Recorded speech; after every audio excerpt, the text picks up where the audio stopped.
Vamos a continuar con nuestro estudio sobre la vida de Jesucristo. Ya hemos venido, si ustedes toman sus boletines de los últimos 3-4 meses y van un recorrido, si no han estado acá, yo tengo boletines que les puedo dar para que tengan toda la colección de los temas que se han expuesto. Y hemos venido hablando sobre la vida, el ministerio de Jesucristo, sus enseñanzas. Y hemos, creo yo, que todos hemos aprendido bastante a través de este estudio intensivo sobre la vida de Jesucristo. Hoy vamos a estar estudiando en Mateo 19. En lo que ustedes llegan a Mateo 19, quiero adelantarles un poquito. En Mateo 19, la vida de Jesucristo en esta tierra como humano. ¿Se acuerdan? Hemos dicho que Jesucristo es igualmente humano como es igualmente divino. Él nació de una forma natural, concebida por el Espíritu Santo, pero en un parto muy normal. Creció como un niño, dependía del alimento materno, dependía de la instrucción paterna y materna. Él tuvo que formarse también. Lo vimos a su niñez también aprendiendo más y en la sinagoga, y dice que su madre guardaba todas estas cosas en su corazón. Le vimos, él era humano, tenía hambre, padecía dolor, sufrió en la cruz del Calvario. Él era humano, pero también era divino, concebido por el Espíritu Santo, prometido desde el antiguo pacto que él iba a venir e iba a expiar nuestros pecados. Él es Dios. Él dijo, el Padre y yo uno somos, y lo repitió en varias ocasiones y lo acompañó de señales. En algunas porciones en la Biblia se utiliza la palabra milagros para lo que hacía. En otros evangelios se dice señales, porque realmente cada milagro que él hacía era también una señal. ¿Se acuerda que la gente constantemente decía, nunca hemos visto a nadie hacer las cosas que este hombre hace? Era por eso, eran señales de que él era el Cristo, de que él era el Hijo de Dios y que Dios y él uno eran. Entonces, en este momento, en el Mateo 19, capítulo 19, llegamos prácticamente a las últimas semanas, los últimos días de la vida de Jesucristo en la tierra como ser humano. Ya le hemos visto levantar a Lázaro de entre los muertos, le vimos hacer otras grandes señales, pero cada oportunidad él la utilizaba para enseñarle a sus discípulos. Toda situación en la que él se enfrentaba, él se volteaba y le decía a sus discípulos, ven, y los llevaba y les enseñaba. Los discípulos muchas veces decían, explícanos por qué estás hablando en parábolas, explícanos, y él les revelaba el significado de cada una de ellas. Eran cursos intensivos que Jesús le estaba dando a sus discípulos. ¿Por qué? Porque ellos iban a ser responsables de llevar adelante el Evangelio de Cristo Jesús. Entonces Jesucristo está en sus últimos días, se está encaminando a Jerusalén, que todos sabemos qué pasó después de la entrada triunfal en Jerusalén. En cuestión de días de haberle celebrado, de haberle dicho, Hosana, el Hijo de David, en cuestión de días estaban diciendo, crucifíquenle. Un cambio total. Y Jesucristo lo sabe. Aquí es donde entra la divinidad de Cristo. Él nada de esto le tomó por sorpresa. Él sabía exactamente lo que le iba a pasar. Entonces él continúa mostrando que únicamente él es el camino al Padre y continúa enseñándole a sus discípulos. Vamos rápidamente a Mateo 19, vamos a leer los versículos, empezando en el versículo 16, y vamos a leer hasta el 30, me siguen con la vista. La palabra del Señor dice así, entonces vino uno y le dijo, Maestro bueno, ¿qué bien haré para tener la vida eterna? Él le dijo, ¿por qué me llamas bueno? Ninguno hay bueno sino uno, Dios. Mas si quieres entrar en la vida, guarda los mandamientos. Le dijo, ¿cuáles? Y Jesús dijo, no matarás, no adulterarás, no hurtarás, no dirás falso testimonio, honra a tu padre y a tu madre, y amarás a tu prójimo como a ti mismo. El joven le dijo, todo esto lo he guardado desde mi juventud. ¿Qué más me hace falta?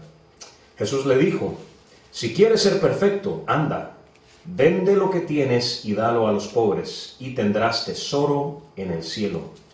Y ven y sígueme. Oyendo el joven esta palabra, se fue triste porque tenía muchas posesiones. Entonces Jesús dijo a sus discípulos, de cierto os digo que difícilmente entrará un rico en el reino de los cielos. Otra vez os digo que es más fácil pasar un camello por el ojo de una aguja que entrar un rico en el reino de Dios. Sus discípulos, oyendo esto, se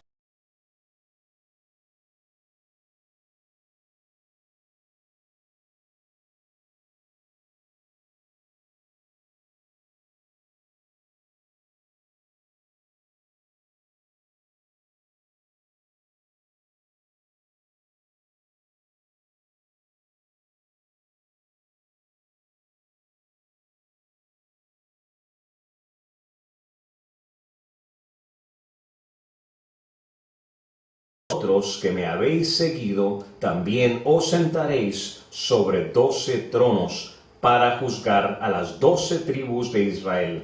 Y cualquiera que haya dejado casas, o hermanos, o hermanas, o padre, o madre, o mujer, o hijos, o tierras, por mi nombre, recibirá 100 veces más, y heredará la vida eterna. Pero muchos primeros serán postreros, y postreros primeros. Vamos a orar. Señor, te damos gracias por esta palabra, Padre. Te pedimos que nos des esa revelación que nos das, Padre, a través del Espíritu Santo, que podamos profundizar en este tema y podamos entender lo que quieres comunicarnos a través de este pasaje. Gracias por los que estamos acá, Señor. Gracias porque, a pesar de ser una congregación pequeña, hemos ido creciendo juntos y hemos ido aprendiendo juntos, y también queremos seguir creciendo espiritualmente y demostrarle ese amor también a los demás. Oramos, Señor, en el nombre de Cristo Jesús. Amén. Entonces, ¿qué está pasando acá? Jesucristo se encontraba en el área de Perea. Ya hemos mencionado este tema, estaba al noreste de Jerusalén, y es donde estaba también él cuando recibió la noticia de que Lázaro estaba enfermo. Es más, ya dijimos la semana pasada que cuando Jesús recibe esa noticia, Lázaro no estaba enfermo, Lázaro ya estaba muerto. ¿Sí? Y eso lo estudiamos la semana pasada. Pero entonces él llegó a Jerusalén y evidentemente volvió a Perea para luego adentrarse a Jerusalén hacia lo que sería la semana de la pasión, la semana en cuando dijimos todo cambió drásticamente en cuestión de 4 días, de 3 días. De ser alabado pasó a ser crucificado, como ya se había profetizado desde los días del profeta Jeremías e inclusive antes, que el Cristo iba a padecer. Pero dice que entrando entonces se le acercó un joven. Este pasaje lo encontramos en Mateo, en Marcos y en Lucas. Esos son los evangelios sinópticos. Tal vez han escuchado esa palabra sinóptica. En sus boletines hay un espacio para notas. Si quieren apuntar y no tienen lápices, atrás dejé lápices con los boletines. Sinóptico quiere decir una vista simultánea. Si nos hemos dado cuenta, Mateo, Marcos y Lucas casi se pueden poner lado a lado e ir aprendiendo la vida de Jesucristo. Ambos, o en este caso los 3 evangelios, nos hablan de experiencias que ellos vivieron con Jesús, y cada uno nos da su punto de vista. Es decir, yo puedo estar afuera con uno de los hermanos acá, vemos un accidente que pasa y cada uno va a tener una versión diferente, ¿sí?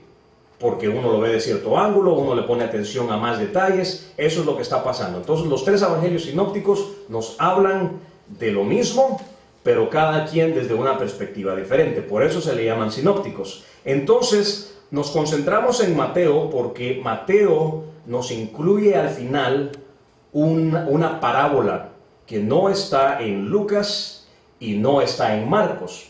Pero bien pudimos haber leído también los pasajes en los otros dos evangelios. Pero me interesa Lucas.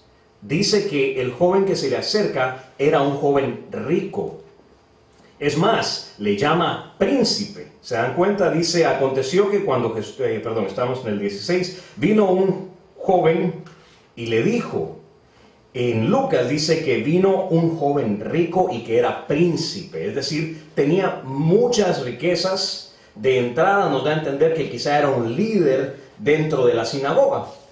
¿Sí? Porque también el estatus económico tenía mucho que ver en esos días. Y la pregunta que le hace a Jesucristo es bien interesante también, según la versión que se lea. Porque aquí dice, ¿qué bien haré?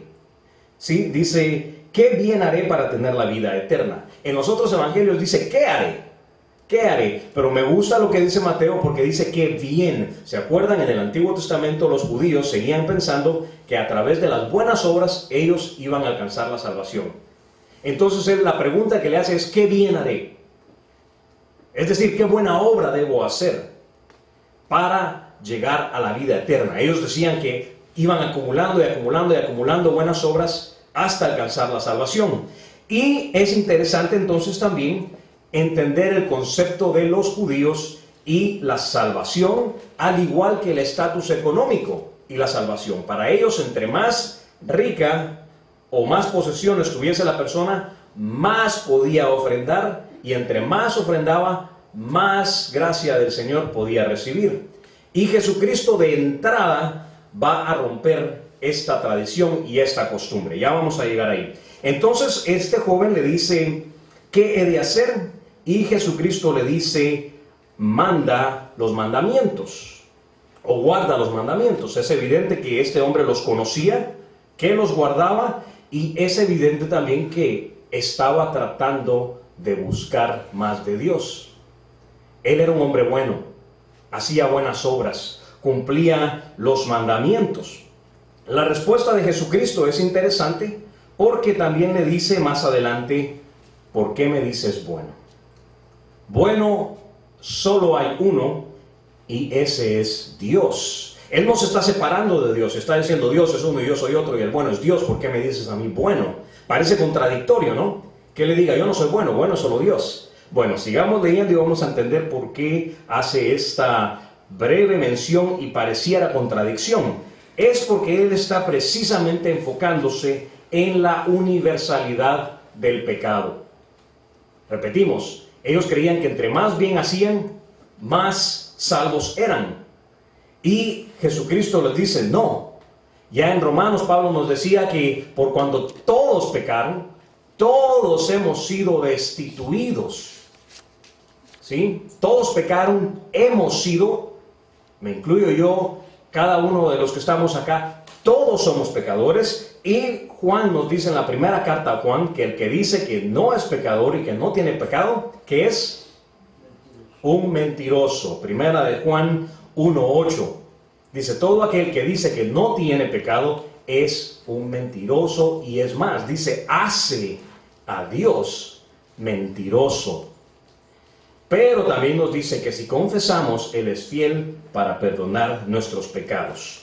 Así que es interesante también en la respuesta que le da Jesucristo de entrada. Le dice en el versículo 18, los mandamientos conoces. Y Él le dice, ¿cuáles?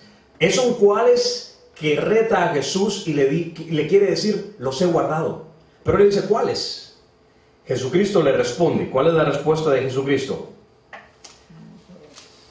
Versículo 18. No matarás, no adulterarás, no hurtarás, no dirás falso testimonio, honra a tu padre y a tu madre, y amarás a tu prójimo como a ti mismo. Ahora bien, aquí todos sabemos los 10 mandamientos, espero. No lo sabemos, quizás nos tenemos que recordar un poquito. Pero si volvemos a Éxodo 20, y esto lo hemos hablado en otras ocasiones, Éxodo 20 nos da la lista de los 10 mandamientos. Dentro de los 10 mandamientos se pueden dividir en dos categorías. los primeros 4 mandamientos tienen que ver con nuestra relación de humanos con Dios. ¿Me están siguiendo? Los otros 6 que restan, que son los que Jesucristo repite aquí, tienen que ver con nuestra relación con el hombre. Ahora esta persona viene y le dice ¿cuáles? Y Jesucristo le da la segunda parte de los 10 mandamientos. ¿Por qué? Hay un punto esencial acá. Jesucristo le está haciendo entender a él que en los 6 que él dice guardar, que tienen que ver con nuestra relación con el prójimo, si los está haciendo mal. No mencionemos los primeros 4. ¿Cuáles son los primeros 4? Amarás a tu Dios por sobre todas las cosas, no te harás dioses ajenos. ¿Cuál es el otro? Guardarás el sábado, porque era esa relación que teníamos que tener con Dios, dedicarle un tiempo y también no usar el nombre de Dios en vano. Tiene que ver nuestra relación directa con Dios, pero los siguientes 6, no robarás, no hurtarás, no hablarás falso testimonio, tienen que ver con nuestra relación con nuestro prójimo. Y es aquí a donde va Jesucristo. No estás cumpliendo los mandamientos que tienen que ver con tu prójimo, menos los que tienen que ver con Dios. Pero para allá vamos. Entonces le dice Jesucristo, una cosa te hace falta. Vende todo lo que tienes. ¿Y qué le dice? Dáselo a los pobres. Y luego le dice, toma tu cruz y sígueme. ¿Se acuerdan que hablamos que él le dijo, bueno, solo hay uno que es Dios? Si pareciera que hay una contradicción, entonces él no es Dios. Aquí le dice claramente, déjalo todo y sígueme. Sígueme. No hay ninguna contradicción. Y con este sígueme y con este véndelo todo, él le está recordando los primeros 4 mandamientos de los que no mencionó antes. ¿Se dan cuenta? ¿De qué forma? Los primeros 4 mandamientos tienen que ver directamente con el politeísmo, con la idolatría. Y en este momento Jesucristo le pone a luz, esta es tu idolatría. Tú estás adorando lo material, las riquezas, por encima de tu relación con Dios. Estás haciendo bien según tú, porque dices cumplir los otros 6 mandamientos, pero te das cuenta cómo no estás dispuesto a darle nada de tus riquezas al pobre, al prójimo, al necesitado. Es decir, en pocas palabras, destruyó esa tradición y esa teología que ellos tenían de las posesiones. ¿Cuál es nuestra relación con Dios? ¿En qué lugar está Dios en nuestras vidas? ¿Qué hay por encima de nuestra relación con Dios? Me gusta a veces cuando siempre hacemos mención, cuando el hermano pasa aquí al frente, el hermano Hugo dice, de aquí se ven todos bonitos. Aquí nos vemos todos bonitos, pero en el diario vivir, en el día a día, cuando nadie nos ve, ¿qué hay en nuestra mente? ¿Qué hay dentro de las costumbres que tenemos? A veces tenemos que arrodillarnos y pedirle al Señor que nos perdone y que nos ayude a seguirle de una mejor manera. Jesucristo dice, sígueme, déjalo todo y sígueme. Ponerlo a Él al centro de todo lo que hacemos es lo que el Señor quiere. ¿Y cuál es la actitud del joven en el versículo 22? Se entristece porque tenía muchas cosas. Se marcha porque no está dispuesto a ir más allá. Esto inmediatamente llama la atención de los discípulos. ¿Se acuerdan cómo dijimos que Jesucristo utilizaba cada oportunidad para enseñarle a sus discípulos? Había una razón. Ellos iban a ser los apóstoles que iban a llevar hacia adelante el Evangelio, ahora acompañados del Espíritu Santo. Y Jesucristo se voltea inmediatamente cuando le ve marcharse a él y se dirige y le pone la atención a los discípulos. ¿Y qué les dice? Versículo 23. Entonces Jesús dijo a sus discípulos, acuérdense, el joven rico se da la vuelta y se empieza a marchar. Y Jesús les dice, de cierto os digo que difícilmente entrará un rico en el reino de los cielos. Cuidado, no dice que es imposible. No dice que no tienen entrada.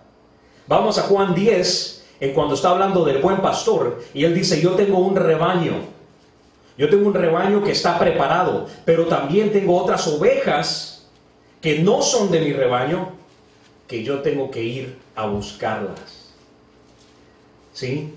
Para nosotros era imposible tener acceso a Dios, tener acceso a la salvación a través de las buenas obras. Este joven pensaba que a través de las buenas obras él iba a ganarse la salvación, y Jesucristo le dice, no, es a través de una relación personal con Dios, con tu Creador, con tu prójimo, que tú vas a poder alcanzar la salvación. De igual, nosotros estamos en esa misma situación. Sin Jesucristo nosotros no podemos entrar, no teníamos entrada. Era imposible para un rico usar sus buenas obras para entrar al cielo, era imposible para nosotros como gentiles. El jueves hablamos y estudiamos más la palabra gentil. Si no está viniendo los jueves, vengan los jueves. Pero para nosotros era imposible entrar al cielo, y Jesucristo, al morir en la cruz y derramar su sangre por nosotros, nos dio entrada libre. Era imposible, pero para Dios no hay nada imposible. Y vean lo que continúa aquí. Jesucristo dice, es difícil para un rico entrar. Más bien, dice, es más fácil pasar un camello por el ojo de una aguja. ¿Qué está hablando aquí? Este es un decir, es un proverbio que se acostumbraba en ese entonces. El proverbio realmente utilizaba un elefante y decía, es más fácil pasar un elefante por la aguja por el ojo de una aguja. Es imposible. Ahora bien, en el contexto en el que se encuentra Jesucristo, no hay elefantes, pero sí hay camellos. Entonces él está facilitando la enseñanza y altera un poquito ese dicho para hacerles ver a los discípulos que sin él es imposible entrar a Dios. ¿Y qué se dicen ellos? ¡Wow!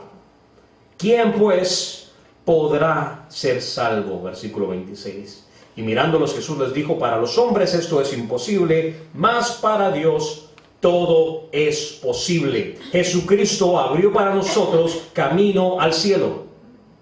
Jesucristo, a través de su muerte en la cruz, limpió nuestros pecados. Y eso que parecía para nosotros imposible, ahora es posible únicamente a través de Jesucristo.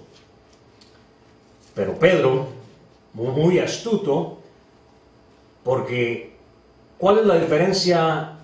El que deja todo lo que tiene, grandes posesiones, al que deja todo lo que tiene, que son pocas posesiones. ¿Cuál es la diferencia? No es ninguna, porque lo han dejado todo.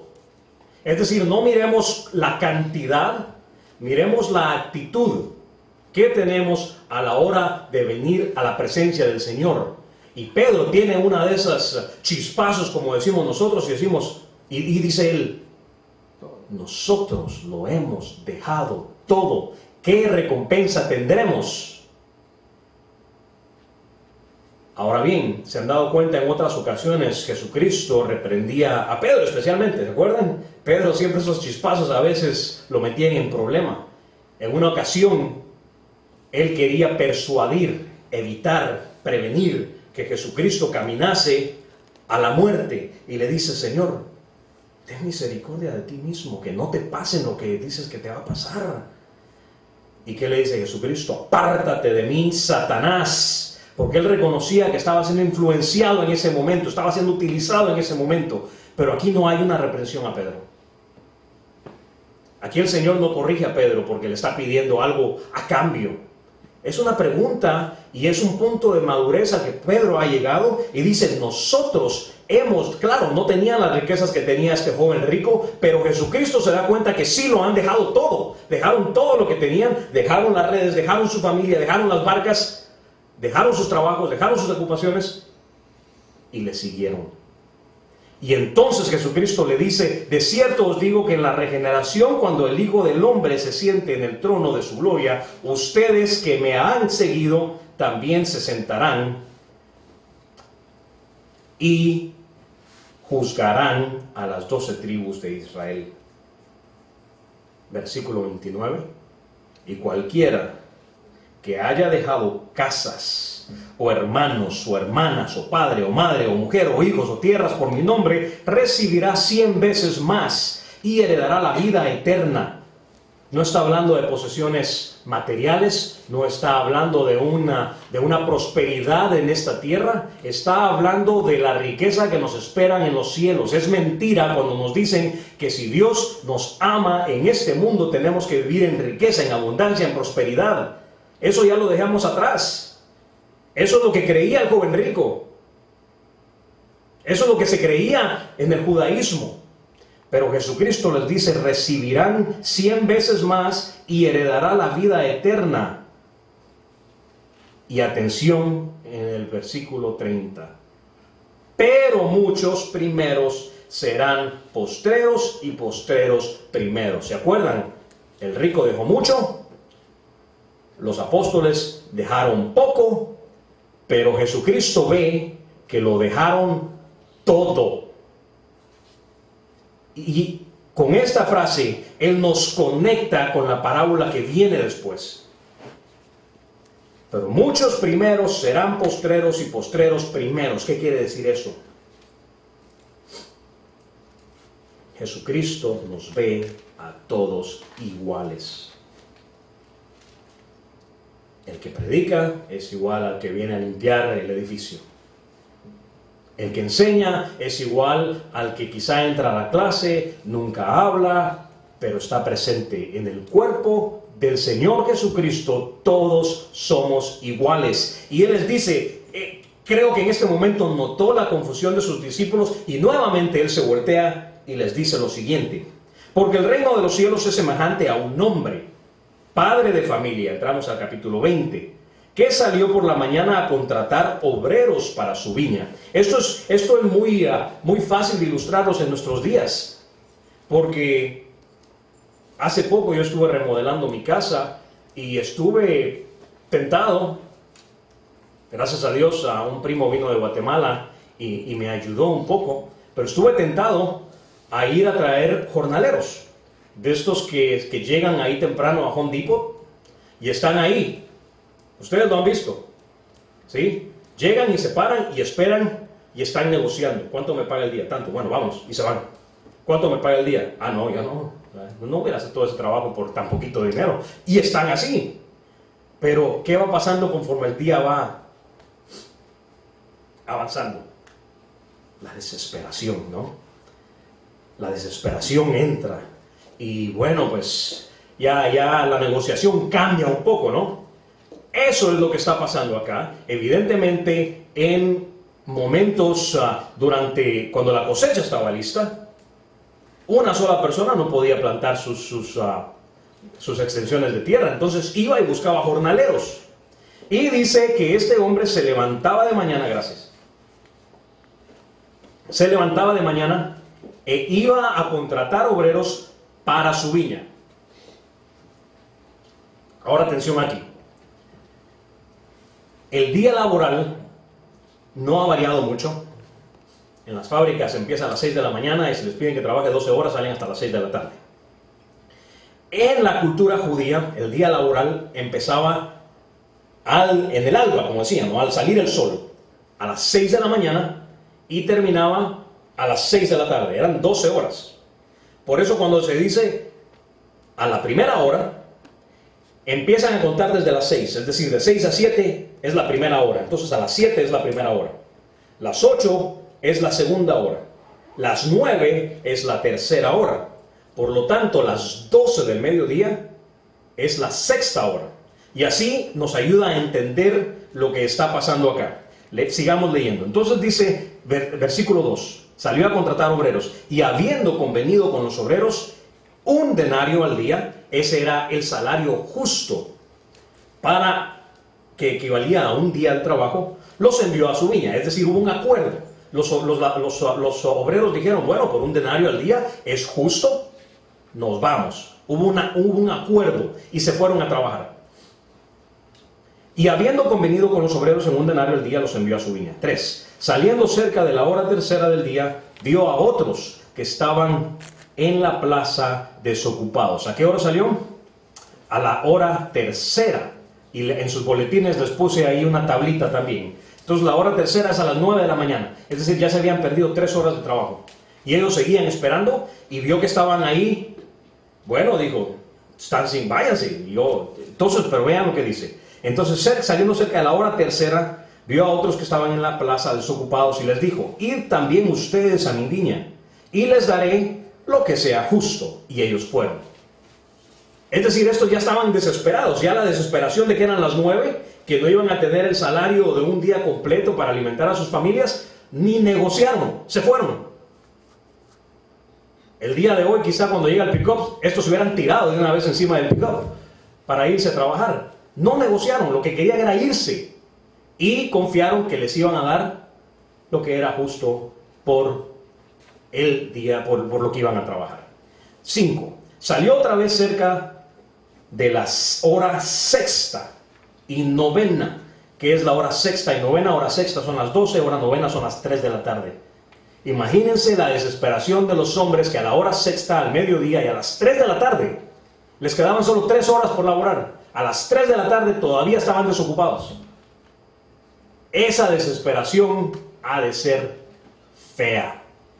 No tener para darle a nuestros seres queridos de comer es lo peor. Estar sin empleo es feo. Y oremos por aquellos que no tienen trabajo. Hizo lo mismo.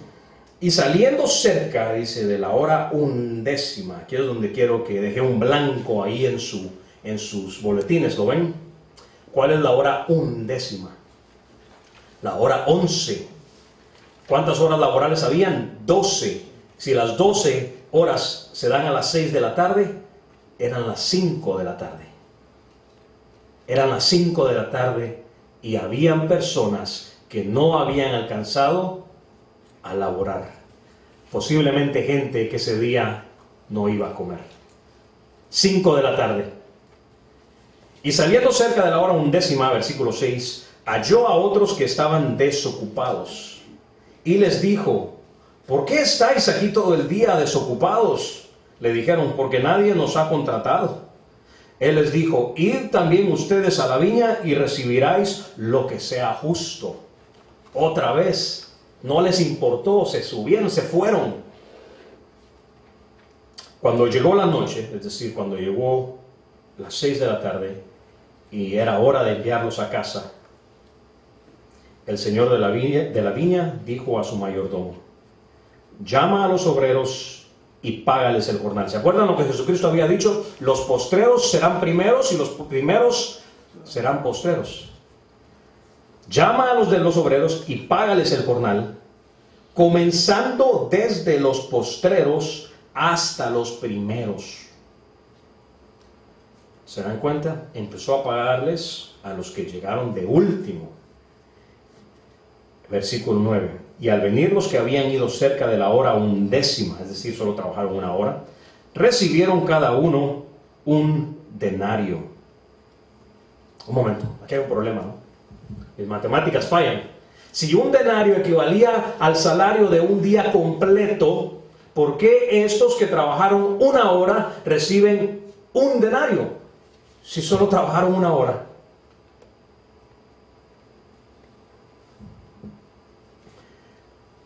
Nueve.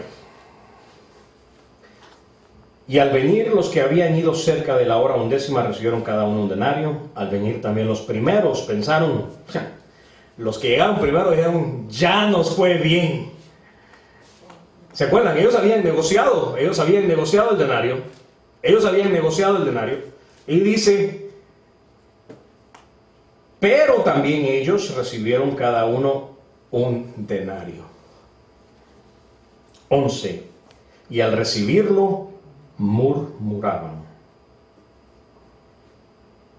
contra el padre de familia diciendo: estos postreros han trabajado una sola hora y los has hecho iguales a nosotros, que hemos soportado la carga y el calor del día. Él respondiendo dijo a uno de ellos: amigo, no te hago agravio. Es decir, yo no te estoy ofendiendo, yo no te estoy robando, yo no te estoy abusando. Toma lo que es tuyo y vete, pero quiero dar a este postrero como a ti. ¿No me es lícito a mí hacer con lo mío lo que yo quiero? ¿O tienes tu envidia porque yo soy bueno? ¿Se dan cuenta? Todas las parábolas tienen que ver con el reino de los cielos. Había una persona que me decía: el pastor a nosotros nos predica en parábolas para que entendamos. Entonces ese pastor tenía un concepto equivocado de lo que era la parábola y el propósito de una parábola. En el versículo 20, capítulo 21, cuando empezamos a leer, está bien claro. Dice: porque el reino de los cielos es semejante a un hombre que, y continúa con la parábola. Y todas las parábolas tienen que ver con el reino de los cielos. ¿O tienes tu envidia porque yo soy bueno? Versículo 16. Así, los primeros serán postreros y los postreros primeros. Primeros porque muchos son llamados, mas pocos escogidos. ¿Se acuerdan? Esta parábola se originó por la incertidumbre de los discípulos, la exclamación de Pedro, la pregunta de Pedro: ¿qué nos habéis de dar? Y él dice, en pocas palabras, el ladrón que fue convertido en la cruz del Calvario. ¿Se acuerdan? Habían dos al lado de Jesucristo, uno a la derecha, otro a la izquierda, y uno se burlaba, pero el otro dijo: ten misericordia de mí, acuérdate de mí cuando estés en tu gloria. ¿Y qué le dijo Jesucristo? Hoy estarás disfrutando de lo que te corresponde. ¿Y qué es lo que le corresponde a él?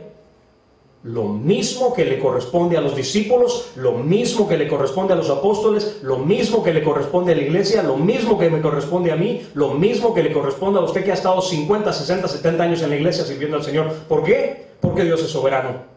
¿Por qué? Porque Dios es bueno. ¿Por qué? Porque Dios es justo. Y allí se ve la soberanía de Dios. Ante Dios todos somos iguales. Él lo que quiere es que le sigamos. Dejemos la idolatría. Si el televisor es lo que nos evita que vengamos a la iglesia, dejemos el televisor. Si el trabajo nos evita que estemos en la iglesia, tenemos que hacer algo. ¿Qué es lo que nos evita que estemos acá? ¿Qué es lo que queremos del Señor? ¿Sus bendiciones? ¿Qué le damos nosotros a cambio? Pedro tenía razón en hacer la pregunta y decir: nosotros lo hemos dejado todo. ¿Qué hemos dejado nosotros?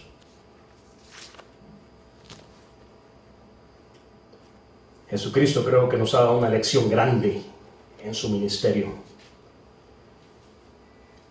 Y recordemos, estamos a días, si nos adentráramos en esta historia, estamos a días de ver a Jesucristo clavado en un madero.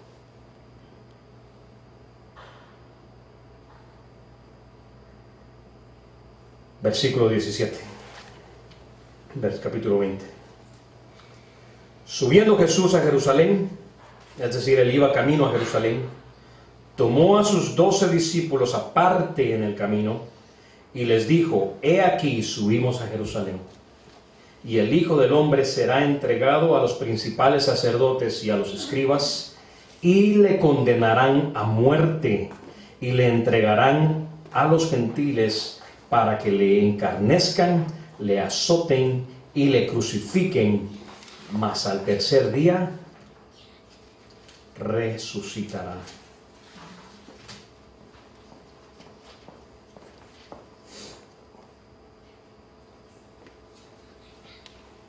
Al tercer día resucitará. Y estamos agradecidos porque con eso Él nos dio a nosotros eso que parecía imposible: entrada al reino de los cielos.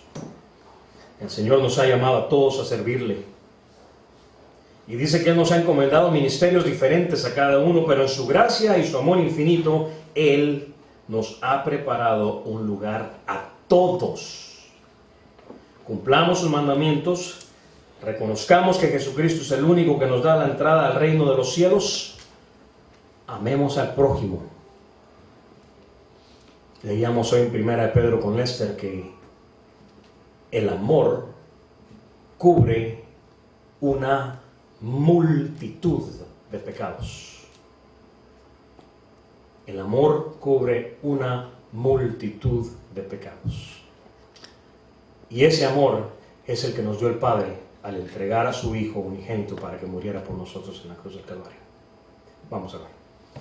Señor, te damos gracias porque a través del mensaje, Señor, a través de la lectura hemos podido entender, Señor, que tu gracia, tu amor, tu misericordia, Señor, es más grande de lo que podemos imaginar. No merecíamos nada, Señor, porque como esos hombres que llegaron a la última hora, nosotros muchas veces nos alejamos de ti y no merecemos tus bendiciones, Señor. Pero tú eres grande, Señor, y nos gozamos en nuestra salvación. No dudamos, Señor, que tú enviaste a tu Hijo con un propósito, para que fuésemos salvos, Señor, y disfrutásemos un día de las grandes bendiciones que tiene con nosotros. Te pedimos por aquellos que no están acá, Señor. Te pedimos por aquello que todavía está obstaculizando nuestro crecer espiritual, que tú lo quites de nuestro camino, Señor. Sean vicios, Señor. Sean malas costumbres que tenemos, sea lo que sea. Si es una adicción, si es, Señor, reconocemos que estamos cometiendo también el pecado de idolatría. Quita todo aquello que estorba, Señor, y ayúdanos a crecer para servirte de una mejor manera. Gracias por tu amor infinito, Señor. Oramos en el nombre de Cristo Jesús. Amén. Dios los bendiga.